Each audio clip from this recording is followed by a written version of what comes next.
like that, said Dame Snap, getting angry all of a sudden. Go to bed, off to bed with you for the rest of the day. But, began poor Moonface in alarm, wishing he had not spoken. But you'll turn into a goat in a minute, if you're so full of buts, said Dame Snap, and she pushed Moonface out of the door.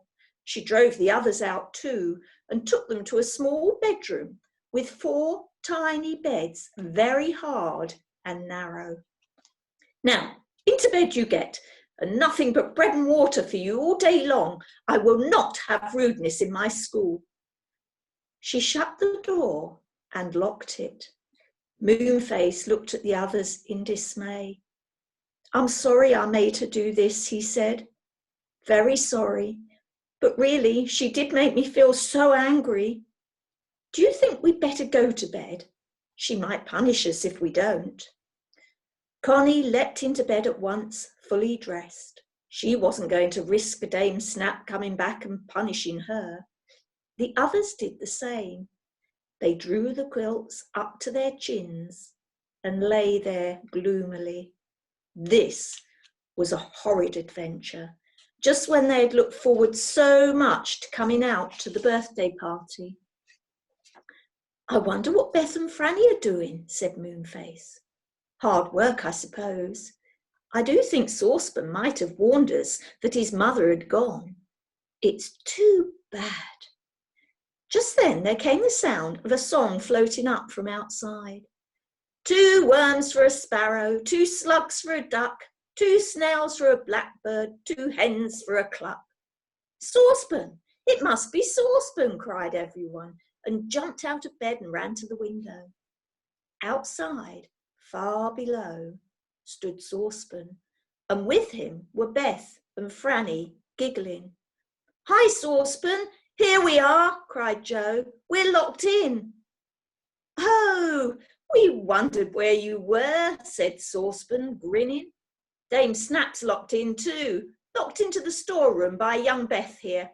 She was just doing it when I came along to see if you had arrived. Arrived? We've been here ages, said Joe indignantly. Why didn't you come to warn us? My watch must be wrong again, said Saucepan. He usually kept it in one of his kettles, but as it shook about there every day, it wasn't a very good timekeeper. Never mind, I'll rescue you now. A terrific banging noise came from somewhere downstairs. That's Dame Snap in the storeroom, said Saucepan. She's in a dreadful temper. Well, for goodness sake, help us get out of here, said Connie, alarmed. How can we get out? The door's locked, and I heard Dame Snap taking the key out of the other side. Crash, bang, clatter. Sounds as if Dame Snap is throwing a few pies and things about, said Joe. Saucepan, how can we get out of here? I'll just undo the rope that hangs my things round me, said Saucepan, and he began to untie the rope round his waist.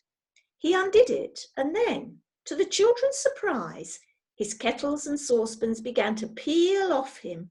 They were each tied firmly to the rope. Saucepan does look funny without his kettles and pans round him, said Connie in surprise. I hardly know him. Saucepan took the end of the rope and tied a stone to it. He threw it up to the window.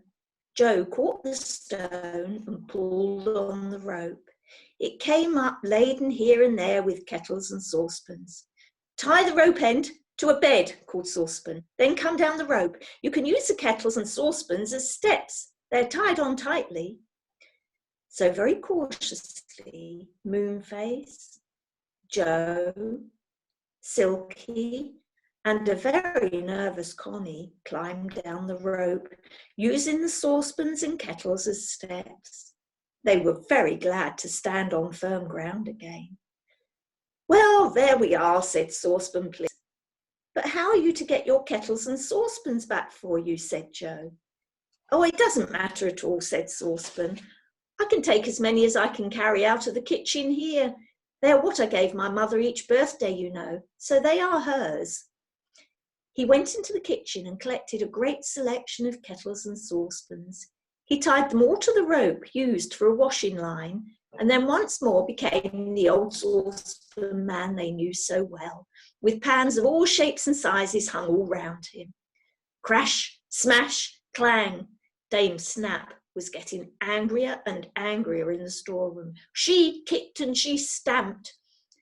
Dame Snap, cried Joe suddenly, and he stood outside the locked storeroom door. I will ask you a question, and if you can tell me the answer, I will set you free. Now be quiet and listen. There was a silence in the storeroom. Joe asked his question. If Saucepan takes 12 kettles from your kitchen, how long does it take to boil a cup of hot chocolate on a Friday? The others giggled. There came an angry cry from the storeroom. It's a silly question, and there's no answer. Let me out at once. It's the same kind of question you asked us, said Joe. I'm sorry you can't answer it. I can't either. So you must stay where you are till one of your school children is kind enough to let you out. Goodbye, dear Dame Snap. The children and the others went out giggling into the garden. Where are we going now? Asked Beth. Where's your mother, Saucepan? She's in the land of birthday parties, said Saucepan. It's not very far. I took her there because it's her birthday, you know, and I thought she'd like to have a party without going to any trouble. Shall we go? So hearing Dame Snap's furious cries and bangs gradually fading behind them, the little group set off together, very glad to have escaped from Dame Snap in safety. Come on, here's the boundary between this land and the next. Jump, said Saucepan. They jumped, and over they went into the land of birthday parties. What a fine time they meant to have there. Chapter 15, The Land of Tea Parties. The land of tea parties was peculiar. It seemed to be made up of nothing but white covered tables, laden with all kinds of good things to eat. Gosh, said Joe, looking round.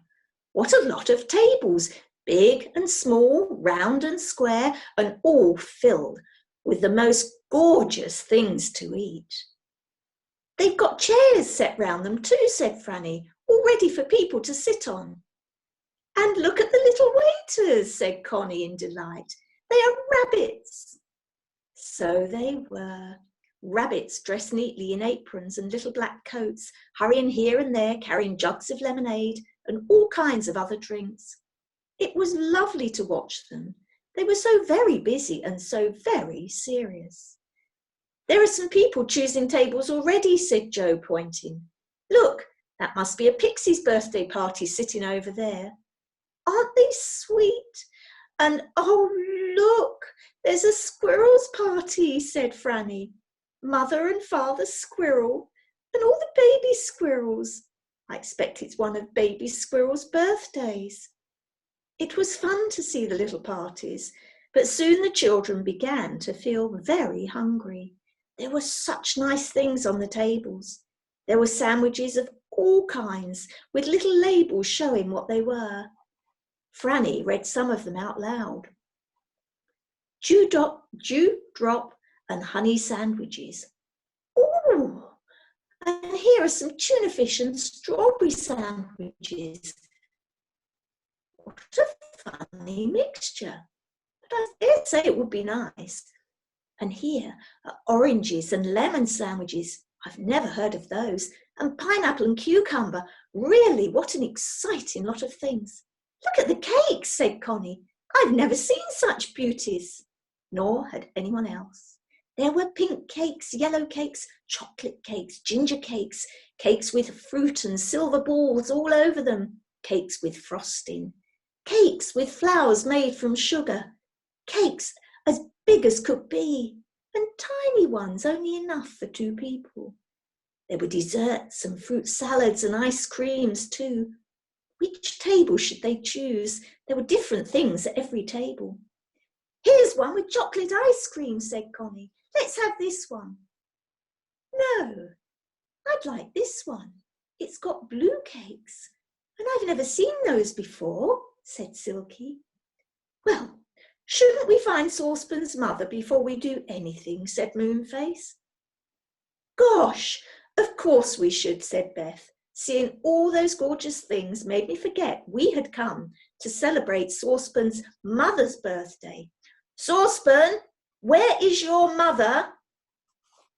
Over there, said Saucepan, and he pointed to where the dearest little old woman stood waiting, her apple cheeks rosy red, and her bright eyes twinkling as brightly as Saucepan's. She's waiting. She's got the pink rose in her bonnet.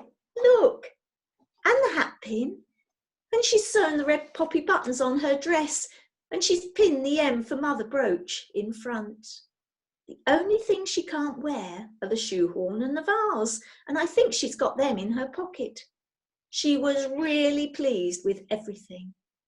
Let's go and wish her a happy birthday, said Beth. So they all went over to the little old lady and wished her a very happy birthday. She was delighted to see them all, and she kissed them, each one, even Moonface. Well, I am glad you've come, she said. I began to think something had happened to you. It had, said Joe, and he began to tell her about Dame Snap. But old Mrs. Saucepan was just as deaf as Saucepan was himself. Here you are at last, said Mrs. Saucepan to Saucepan. Yes, we did come fast, agreed Saucepan. We locked up Dame Snap. Locked up the cat, said Mrs. Saucepan. Why? The children giggled. Joe went up to Mrs. Saucepan and spoke very clearly. Let's have some food. The tables are getting filled up. Mrs. Saucepan heard. Yes, we will, she said. I'd like the table with I'd like the table with pineapple and cucumber sandwiches, said Connie. Well, as it's Saucepan's mother's birthday, don't you think we should let her choose the table, said Beth. She should have the things she likes best today. Yes, of course, said the others, rather ashamed not to have thought of that. Mrs. Saucepan, please choose your own table.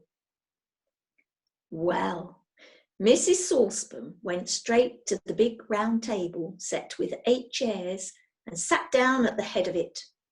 And wasn't it strange?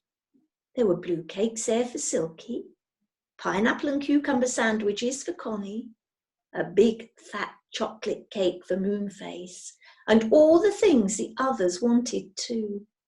This is fantastic, said Connie, beginning on the sandwiches. Oh, I've never tasted such beautiful sandwiches in my life. Never. The little rabbit waiters ran up and smiled at old Mrs. Saucepan. What will you have to drink? They asked.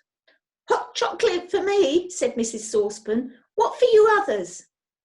Lemonade, soda, orange juice, called the children and the others. The rabbits ran off and came back with bottles of everything asked for and a big jug of hot chocolate for Mrs. Saucepan. What fun they all had! There were squeals of laughter from everyone, and from every table there came happy chattering. The land of tea parties was a great success. The children finished up with ice cream. Then the rabbits brought round big boxes of presents, and they shared them all out. There were brooches and rings and little toys, and everyone had a funny paper hat to wear. Well, we've had a fabulous time, said Joe at last, but I think we should go now, Mrs. Saucepan. Thank you very much for asking us here. I hope you get another job somewhere soon. Oh, I think I should go and live in the faraway tree with Dame Wash-a-Lot, said Mrs. Saucepan. She's always so busy with her washing. She hasn't much time to do anything else. I could do the cooking for her. I could make cakes to sell too and have a little shop there. Oh, that would be lovely, cried Beth. I'll often come and buy some from you.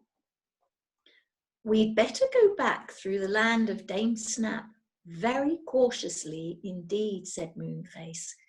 We can't get back to the tree from this land because it's not over the tree. We'll have to creep back through Dame Snap's land and rush to the ladder quickly. So they said goodbye to the busy little rabbit waiters and jumped over the boundary line again back into Dame Snap's land. They had to pass near the school, of course, and they listened carefully to find out what was going on. There was a terrific commotion of shouting, laughing and squealing. The grounds of the school were full of the school children, and what a time they were having. Oh, Dame Snap must still be in the storeroom, said Moonface. Yes, listen, I believe I can still hear her hammering away. Sure enough, over all the noise made by the school children, there came the sound of hammering. Shouldn't we set her free, said Franny, rather alarmed. She might stay there for ages and starve to death. Don't be silly. How can she starve when she's surrounded by food of all kinds, said Moonface. It will be the children who will go hungry. I guess when they are hungry enough, they will open the door and let Dame Snap out all right. Gosh, what a bad temper she will be in. They all hurried through the land at top speed, half afraid that Dame Snap might be let out before they were safe and come after them. Still, they had Mrs. Saucepan with them, and if anyone had to stand up to Dame Snap, she certainly would. At last they came to the ladder sticking up into the land from the cloud below. You go first, Moonface, and help Mrs. Saucepan down, said Joe. So down went Moonface, and politely and carefully helped the old lady down the little yellow ladder through the cloud and onto the topmost branch of the tree. Everyone followed, breathing sighs of relief to be safely away from Dame Snap once more. Nobody ever wanted to visit her land again. We really must say goodbye now, said Joe to the tree folk. Shall we just take Mrs. Saucepan down to Dame Washalot for you, Saucepan? I'll come too, said Saucepan, hearing what was said. So down they went, and when Dame Washalot saw old Mrs. Saucepan, she was very excited. She threw her soapy arms round the old lady's neck and hugged her. I hope you've come to stay, she said. I've always wanted you to live in the faraway tree. Goodbye, Mrs. Saucepan, said Beth. I shall come and buy your cakes the very first day you put them on sale. I do hope you've had a happy birthday. The nicest one I've ever had, said the old lady, smiling. Goodbye, my dears, and hurry home. Chapter 16, In the Land of Secrets. Connie could not forget the exciting faraway tree and the different lands that came at the top. She asked the others about all the different lands they had been to and begged them to take her to the next one. We'll see what Moonface says, said Joe at last. We don't go to every land, Connie. You wouldn't like to go to the land of Whizabout, for instance, would you? Moonface once went there, and he said he couldn't bear it. Everything went at such a pace, and he was out of breath the whole time. Well, I think it sounds rather exciting, said Connie, who was intensely curious about everything to do with the different lands. Oh, Joe, let's find out what land is there next. I really must go. All right, said Joe. We'll ask Mother if we can have a day out tomorrow, and we'll go up the tree if you like. But mind, if there is a horrid land, we're not going. We've had too many narrow escapes now to risk getting caught somewhere nasty. Mother said they could go up the tree the next day. I'll give you sandwiches if you like, and you can have lunch in the wood or up the tree. Whichever you like, she told them. Oh, up the tree, cried Connie. So when the next day came, she wore old clothes without even being told. She was learning to be sensible at last. They set off soon after breakfast. They hadn't let Silky or Moonface know they were coming, but they felt sure they would be in the tree. They jumped over the ditch and made their way through the whispering wood till they came to the faraway tree. Joe whistled for the red squirrel to tell him to go up and ask Moonface to send cushions down. But the red squirrel didn't come. "Bother," said Beth. "Now we have to climb up, and it's so hot." So up they climbed. The angry pixie was sitting at his window, which was wide open. He waved to them, and Connie was glad to see he had no ink or water to throw at her. "Going up to the land of secrets," he shouted to them. "Oh, is the land of secrets there?" cried Joe. "It sounds exciting. What's it like?" "Oh, just secrets," said the angry pixie. "You can usually find out anything you badly want to know. I believe What's-its-name wanted to try and find out exactly what his real name is, so maybe he'll visit it too." "I'd like to know some secrets too," said Connie. "What secrets do you want to know?" asked Joe. "Oh, I'd like to know how much money the old man who lives next door to us at home has got," said Connie. "And I'd like to know what Mrs. Toms at home has done to make people not speak to her, and—" "What an awful girl you are," said Beth. "Those other people's secrets, not yours. Fancy wanting to find out other people's secrets." "Yes, it's not nice of you, Connie," said Franny. "Joe, don't let Connie go into the land of secrets if that's the kind of thing she wants to find out. She's gone all curious and prying again like she used to be." Connie was angry. She went red and glared at the others.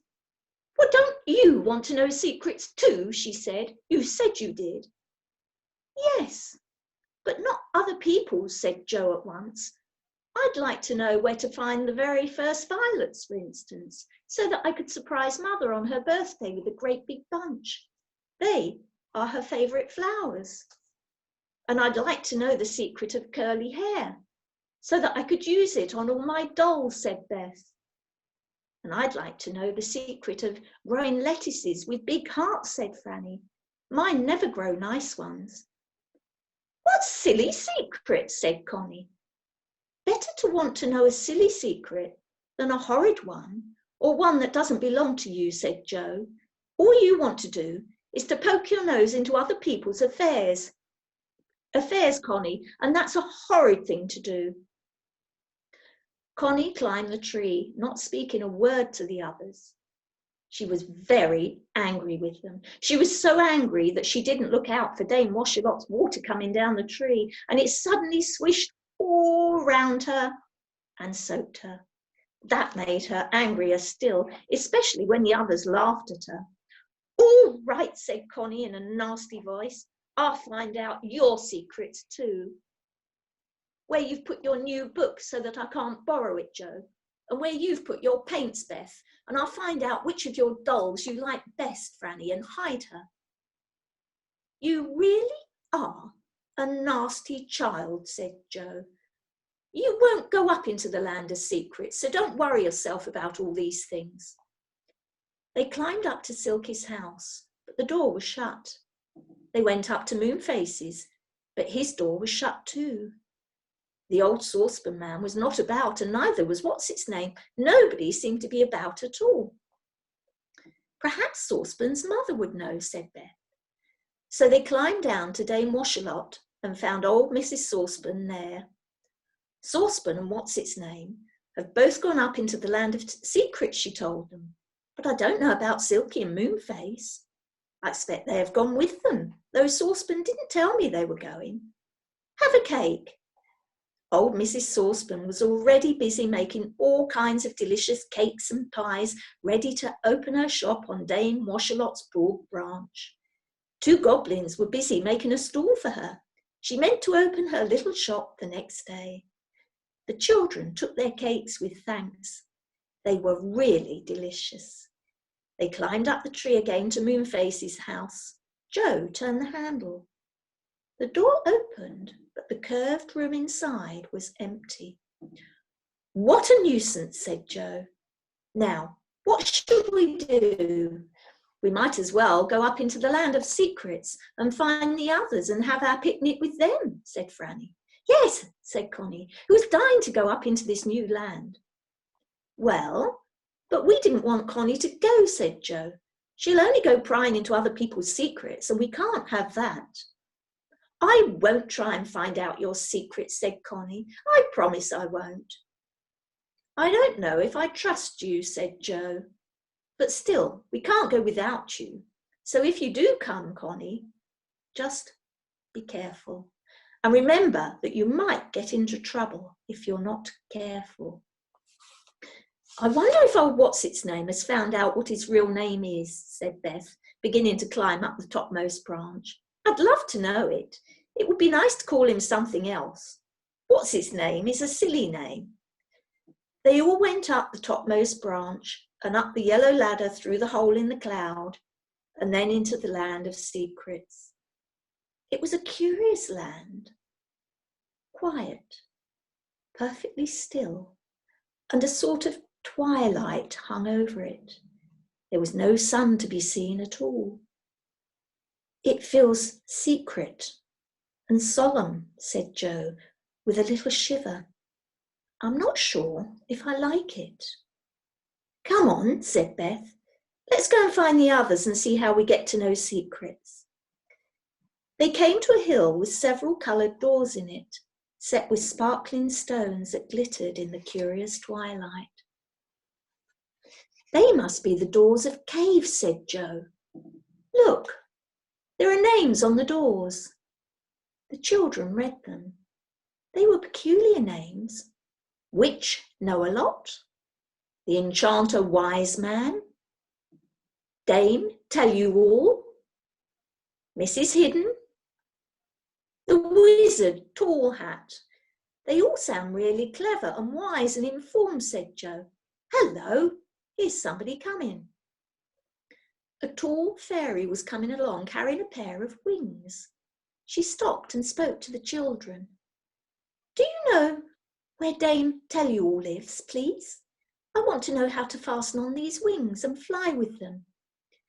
She lives in that cave, said Beth, pointing to where a door had Dame Tell-you-all painted on it in big letters.